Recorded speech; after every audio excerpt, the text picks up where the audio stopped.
So I wasn't sure if we wanted to talk about the whole virtual conference experience or the session. So I did a little bit of both with my slides. I thought it would be nice to actually talk a little bit about the virtual conference experience because it was my first time, probably everybody else's too.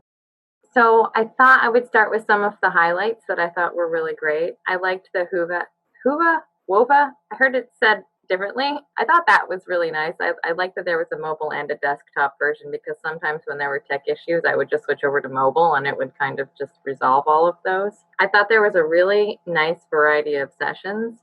Sarah, who is also going to be talking a little bit about her experience, she's actually my children's services coordinator. We were able to really divide and conquer, and I was able to go to a little bit more of like the leadership and grant stuff, and she was able to focus on the early lit and programming stuff. So I thought there was a really nice variety of sessions. And I thought that the ideas were really adaptable. We're actually on the bigger side of the small libraries. I think our service population is actually around 20,000. So there were a lot of like tiny libraries at the conference, which they have to do things differently even than we do. But I thought that all of the ideas were very scalable. I really liked that about it. I also thought that the schedule was really nice and flexible. I loved that we could, go back and watch recordings of sessions that we couldn't make it to. Like the first day, I had my board meeting at 4 o'clock, so I had to go get ready for that. So I had to miss the later session. So I was able to go back and watch that later. Loved that. I thought the presenters were just really knowledgeable, all of the ones that I went to, and they were very professional, and they handled the whole virtual setting just amazingly. And then the staff and whoever was managing the behind the scenes stuff and all of the tech issues, because that's going to happen. I thought they were amazing as well. And then you just have to put Nancy Pearl in there, of course, as the closing keynote. She was just lovely. Cons, no library swag. I think I entered every single one of the giveaways. I don't think I won any of them, which is just kind of how my life is. I don't win anything. That's my flash tattoo. I didn't actually get it at ARSA last year. I got it at the NYLA conference, but I thought that was a pretty cool thing to offer. Maybe ARSA can do it next year. I thought networking was a little bit more challenging to do virtually. We could still chat with each other, during the sessions and start chat groups off session, but I thought that was a little trickier too. Of course, the technical issues.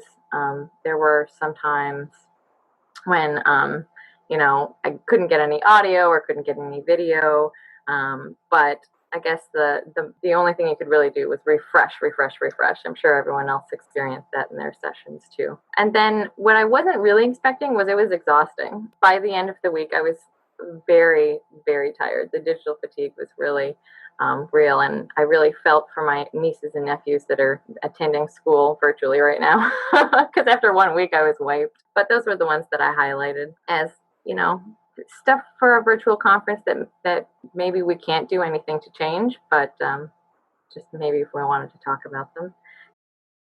And then, so I thought I'd talk about some of the sessions that I thought were really, really useful to me and my library setting and size and budget. I attended the one on the ALA Libraries Transforming Communities grant, which I hadn't heard of that grant opportunity before. I thought it was a really good opportunity. And actually, I think last week maybe, I actually got a letter in the mail from ALA saying, hey, we think you'd be a really good candidate for this grant. So I'm definitely going to go for it. But one of the things that I really loved about this grant opportunity was how flexible they are with what you can spend the money on. So many grants are very strict about that. But you could even use this grant for staffing hours, which was bizarre to me. So Sarah and I have been talking about using this, applying for this grant. We don't have a bookmobile in our community. We mainly do the outreach ourselves in our cars. But I did at one point borrow a book bike from NCLS, and I drove it down to the farmer's market, and that was a huge hit. So Sarah and I have been talking about getting a hot dog cart and outfitting it as a little mobile outreach station, and we think that this grant would be a perfect opportunity to try to get some funding to make that happen. I also attended the IMLS grant session, the do's and don'ts one. That one I thought was really invaluable because it was being put on by the presenters were actually reviewers of these grants. So that was awesome because they had all of the I have all my notes actually from the conference. But stuff that's common sense, but it's still nice to have validation from the people that review it, like spelling and grammar. Everybody knows that that's important, but that's why it's even more important to like double, triple check your work and make sure there's none of that, because they said that pretty much will exclude you right away. If you have spelling or grammar mistakes, they're probably not going to consider you. Talk with a program officer about your proposal. That's always good because, your proposal might not be a good fit for that grant and you don't want to waste time and effort on a huge grant application that's not really going to be a good fit. And I believe ALA has, I know this is IMLS, but they mentioned that also with the Libraries Transforming Communities grant. They have program officers that would be happy to discuss your grants with you. Give your program proposal to someone outside of the organization to read, which I think is another important point because we tend to use library jargon, and keeping it simple, no fluff, layman's terms is probably the way to go. And giving it to someone outside of the organization would kind of help you identify any areas that may not be understandable by people that aren't librarians. And there was just so many great tips in that session. I have a whole tons of bullet lists. So that was another great one. Going fine free is something that I really want to do here in Fulton. And so this was more of a panel discussion with libraries that already are fine free. I think one of the libraries on that discussion had been fine free since the 90s. So they've been doing it since way before it was cool. So from that, I took away a lot of talking points that I could use with my board to kind of push for fine free. And I think now is the perfect time to do it because we've been fine free during the pandemic. So it would be such an easy transition to just say, you know what, it's working out. Let's just stay here in this nice place, which would be better for our community because Fulton is a very impoverished area. I think that it's an issue of equity here in our community that we charge fines. So they busted a whole bunch of the myths that you always hear as arguments against going fine free. And so that was fabulous. I went to a mindfulness mental maintenance one, which was nice because this time, it's always important to assess your mental health with yourself and your staff, but even more now, I think that's important. So we're talking about doing some sort of Mindful Monday or Self-Care Saturday thing as a result of that. And then I just went to a bunch of, conflict, tough conversations, ethics types sessions that were really helpful to me as a relatively new director. I've been a director for 3.5 years. I'm still kind of green. So I really appreciate those ones as well. And then just some thoughts. I would have loved, it seems like at the actual conference, there are more sessions in a day. I would have loved just a couple more, but because they are, now that I'm talking out loud about it, because they're all being recorded, technically you could go to all of them. So, and I thought a hybrid conference in the future might be a nice thing to start offering for people who can't physically get to the conference, because I know Arcel was supposed to be in Kansas this year, and it would have been hard for my library to finance that, a flight out to Kansas. I loved, there were a few interactive sessions that I attended, and I really liked that where we played quizzes and stuff like that. And I thought that was nice because it kind of broke up the monotony of just staring at a screen. And then lastly, I know that the recordings will be available until the end of the year, I believe, but I know that NYLA archives their presentations from their conferences. I would love to see something like that so that they could be accessible after the end of the year. And then last but not least, that's it. And I had to buy the Nancy Pearl librarian action figure because I realized I didn't own it. So right after the keynote, I went and bought that on eBay. So yeah, that's those were some of my takeaways from the conference experience and the sessions in general. Great. Thank you so much, Carolyn. I loved your sort of like thought process going through all that, like the pros, the cons, the technical stuff, like, and I'll get to my end too, but there were many things that I was like, yeah, that's totally how I thought about it too. Like I wish there was a little more, but at the same time, there is a lot going on. So I totally agree. Next, we are going to hear from Sarah. I agree with Caroline on a lot of this stuff regarding this was my first virtual conference too. So I think that she was absolutely on point with like the digital fatigue and missing out on some of those like connections that you make at conferences, which is like my favorite part of going to conferences. So I'm mostly going to focus on the sessions I went to as an early career librarian. I actually graduated from Syracuse University 1 year ago last month, and also children's services, because those are the two things I sort of focused on. I did Grant Writing 101, which was really helpful because I've just started trying to help Caroline write grants, and there was some stuff that it should have been obvious, but until someone says a thing, sometimes you just don't know it. Like have someone else edit your document, because it's real easy to gloss over your own typos because you're so used to seeing them, and have a grant writing toolkit set up that has all the documents together that helps you write a grant. So have like your tax exemption and your they said a resume for every person that helps write grants is helpful to have, so you have all that information in one spot. So if I'm working on a grant and then I go away for a day or two and then Caroline wants to work on it, we have all that in one place together. Makes it a lot easier. So that was really helpful and useful as someone that's starting out writing grants relatively recently. And then I went to the virtual story time session, which was great because that's pretty much what I've been doing for 7 months as children's services, is virtual story time, take and make crafts. It was nice to hear that everyone was sort of in the same boat, where we all sort of got thrown into creating virtual content where maybe we didn't have a lot of experience.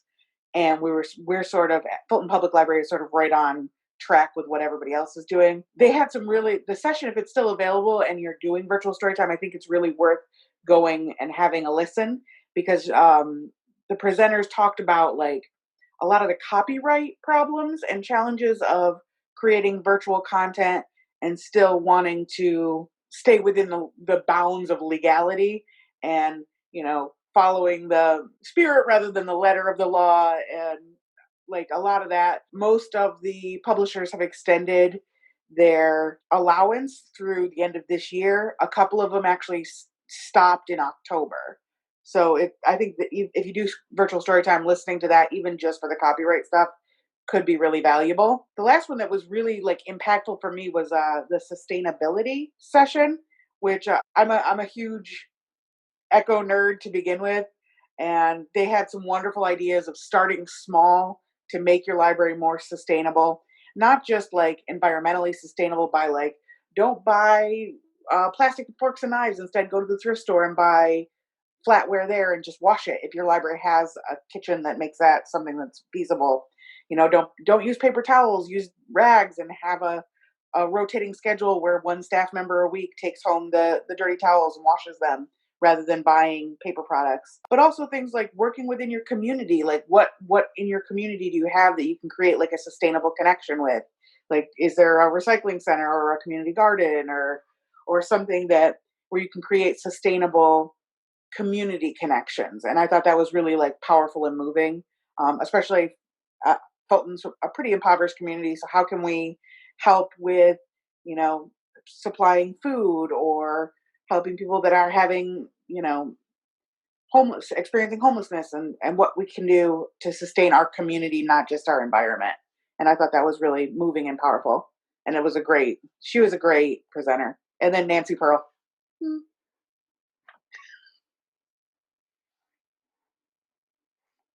Yeah, enough said. I totally love the fact that, they made the eco thing more approachable, because like, you don't need to be, like an urban city with a bunch of money. I mean, not like they have a bunch of money either, but like, you don't have to you can just do these simple things, like take small steps and see how far you can go. So I love that too.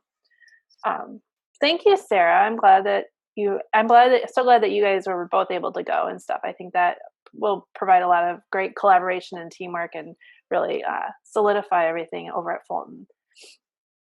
Next, we're going to hear from Elaine. Good morning, everyone.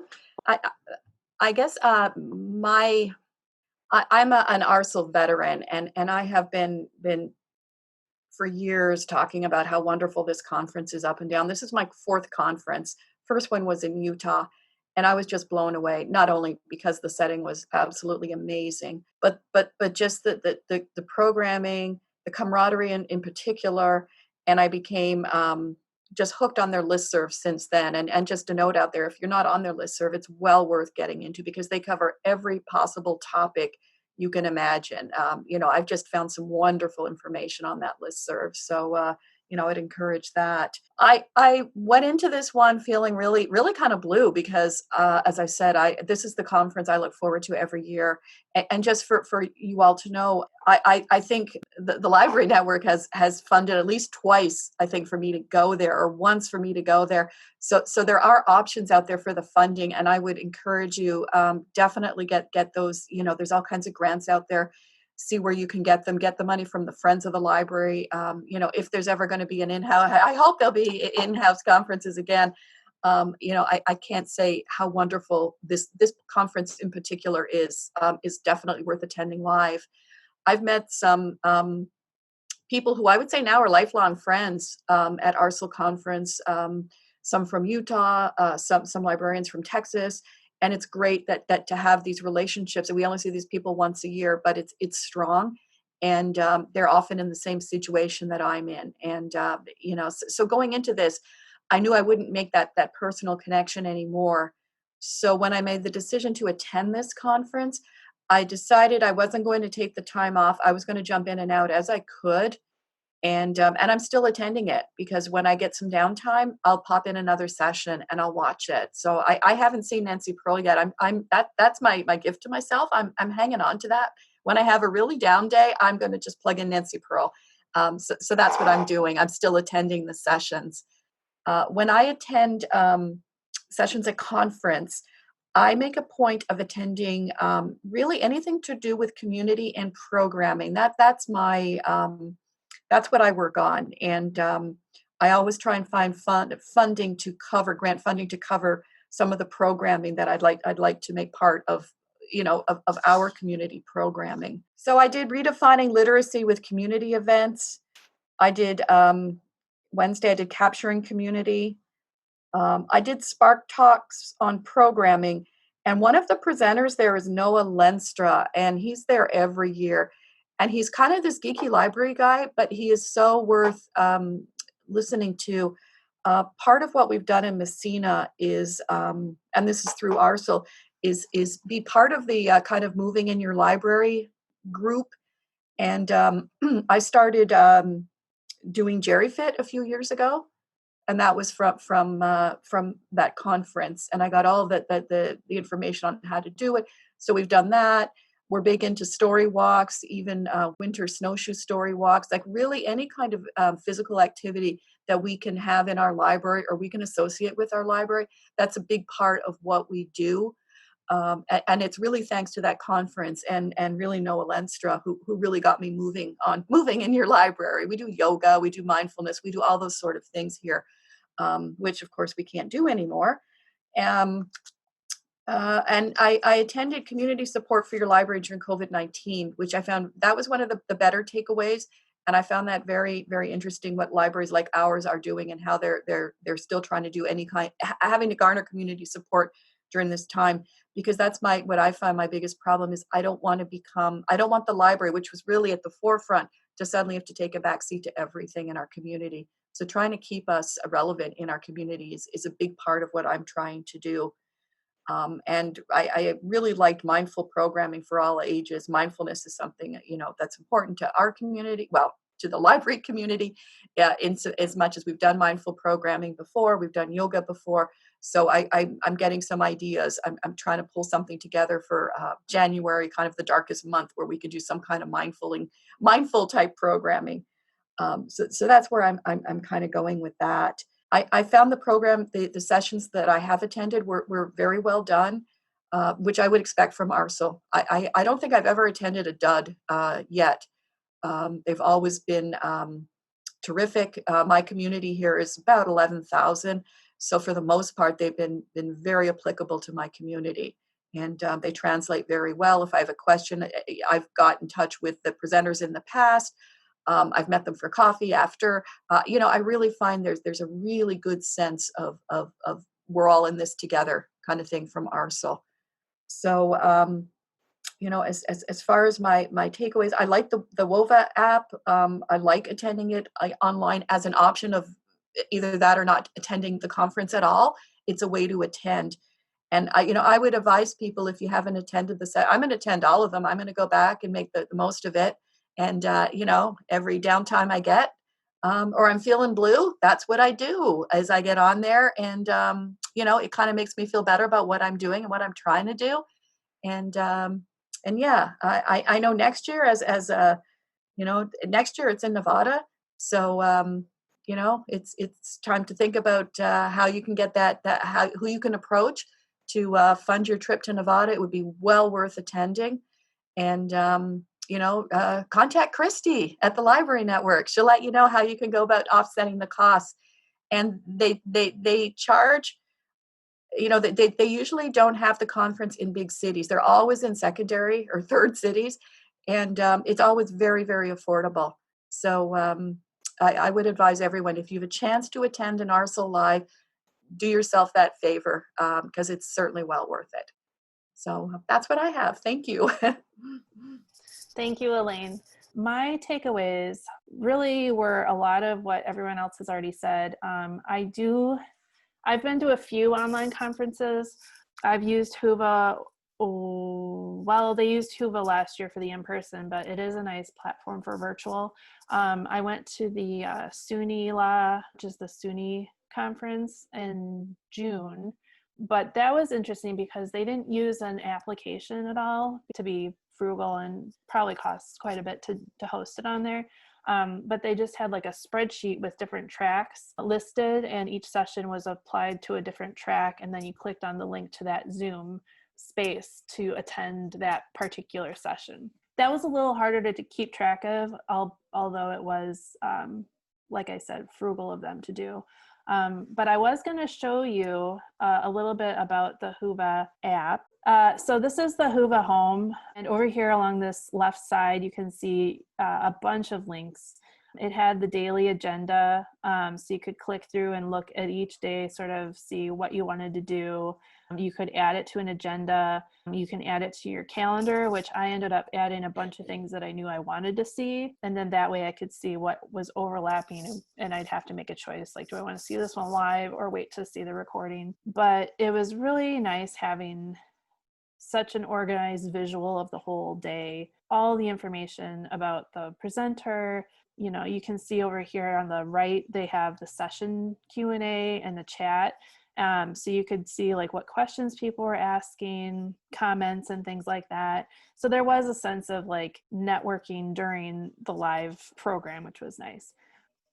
The other thing I was going to show you is that there is a whole like list of attendees. So if you want to connect with someone, you can search by all these facets, which is really handy. So like Elaine says, making connections, looking people up if you've met them at another conference and that sort of thing, sending a message or viewing their profile. You can also do that with the presenters. You can view his bio even. So it's just really intuitive, but also very full. There's a community space. I admit I didn't have a lot of time to get into the community kind of stuff. It is a lot, but I do know that a lot of the people that are in here, like this is their lifeline.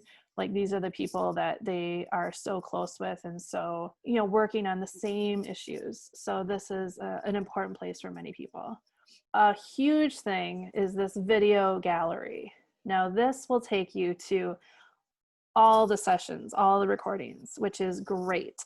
You can, watch these all until the end of the year, which is super handy. And I do like that because I like keeping things and like getting into it when I have more time, because that was the other thing I totally agree with, is that screen fatigue is real, but you do have to take breaks. And I've been super conscious of making sure that I'm stepping away throughout the day.